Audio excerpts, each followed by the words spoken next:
জয় মা লক্ষ্মী। নমস্কার বন্ধুরা, আজকের পর্বে আমরা জানব বৈশাখ মাসের মা লক্ষ্মীর ব্রতকথা।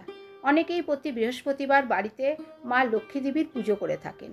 আর লক্ষ্মী পুজোর প্রধান অঙ্গ হলো মা লক্ষ্মী দেবীর পাঁচালী ও ব্রতকথা পড়া বা শ্রবণ করা।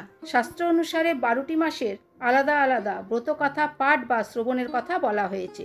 আপনি যদি কোনো দিন কোনো কারণে মা লক্ষ্মী দেবীর পুজো নাও করতে পারেন, তাহলে ঘরে মা লক্ষ্মীর ছবি বা মূর্তির সামনে ধূপদীপ জ্বালিয়ে প্রণাম করে বৈশাখ মাসের মা লক্ষ্মীর ব্রতকথা শ্রবণ করুন।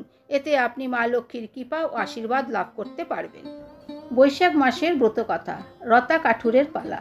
লক্ষ্মীরে সম্মতি কহে দেবে নারায়ণ, মর্তে কেবা তব ভক্ত কহ গো এখন।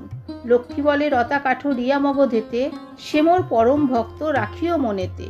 রোজ বনে যায় রতা কাষ্ঠ কাটিবারে, 5 বোঝা কাষ্ঠ বাঁধি লয়ে আসে ঘরে। সহিষ্ণু ও ধোপারে এক এক বোঝা দেয়, 3 বোঝা কাষ্ঠ বেচি আহার যোগায়। চাল ডাল ক্রয় করি রান্না করে খায়, আবার করিয়া শেষ ধোপা বাড়ি যায়। বস্ত্র ছাড়া যায় রতা সহিষ্ণু গৃহেতে, এক অশ্ব চাহি লয় তাহার পাশেতে।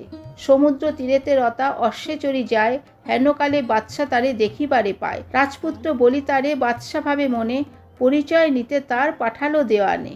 তরায় দেওয়ান গিয়া রতারে বলিল, কার রাজ্য হয় এটি কৃপা করি বলো। উত্তর না দিয়া রতা করিল প্রস্থান, বাদশারে সেই কথা বলিল দেওয়ান।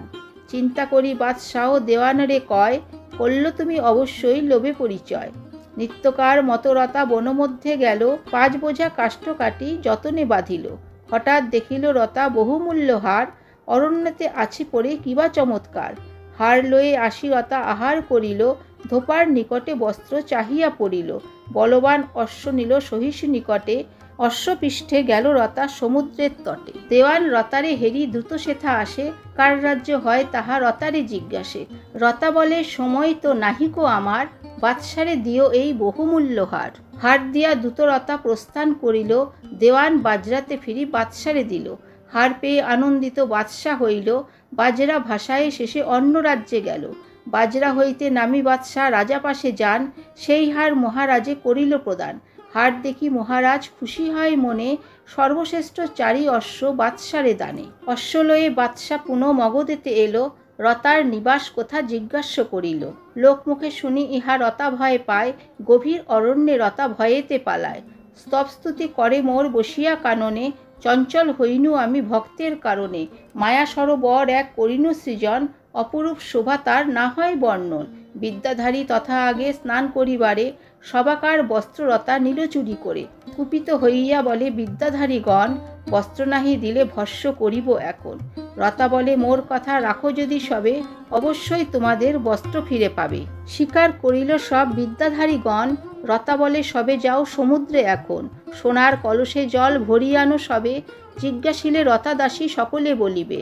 রতার আদেশেতে সবে জল নিতে গেল, বাদশা দেখিয়া সবে জিজ্ঞাসা করিল, কে তোমরা, তোমাদের দেহ পরিচয়। রতা রাজার দাসী মোরা শুনহ মহাশয়। এই কথা বলি যবে গমন করিল, তাদের পশ্চাতে বাদশা বনমধ্যে এলো। রতারে দেখিয়া বাদশা বলিল তখন, 4 অশ্ব পাইয়াছি হারের কারণ। শুনি তাহা রতা বলে সেই বাদশারে, 4 অশ্ব লয়ে তুমি যাও নিজ ঘরে। 4 অশ্ব লয়ে বাদশা ভিন্ন রাজ্যে গেল, পণ রাখি ধন রত্ন তথায় জিতিল। সেই ধন রত্ন লয়ে রতা পাশে এলো, রতার কারণে এক প্রাসাদ গড়িল। রাজসিংহাসন গড়ি রতারে বসায়, মহানন্দে বাদশা নিজ রাজ্যে ফিরে যায়। এই রূপে ভক্ত মোর আমার কৃপাতে, রতা কাঠুরিয়া বসে রাজ আসনেতে।